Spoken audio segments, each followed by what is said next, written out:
Backtracking is mostly used on problems where it can be used divide and conquer, dynamic programming, greedy approach, or any other technique. Backtracking uses brute force to solve problems.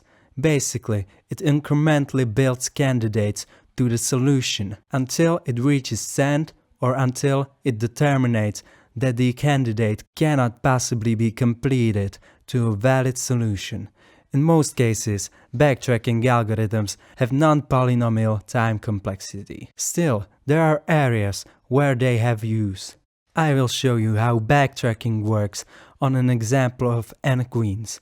N queens is the problem of placing n chess queens on an n times n chessboard so that no two queens threaten each other.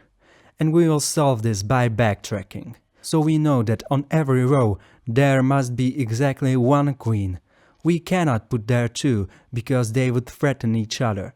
And we cannot put there none because we have to put n queens on n rows. Let's build our first solution. So we go from left to right on every row and try to put our queen on some field. If we get to the point where we cannot put our queen on row, we backtrack row up and try to put our queen on some other field. If we cannot put our queen on any other field, we backtrack once again. If we backtrack to top and there is no other field to put our queen, that means there is no solution. Let's try this. I go from left to right and try to put our queen on some field. Well, I can put it on the first because it will not threaten any other queen. I do so and move on to next row. I cannot put our queen on first two fields because it would threaten the queen on first row, but I can put it on third field. And I move on to next row. I will find out there is no field I can put my queen on, so I backtrack on row above and try to put my queen on other field.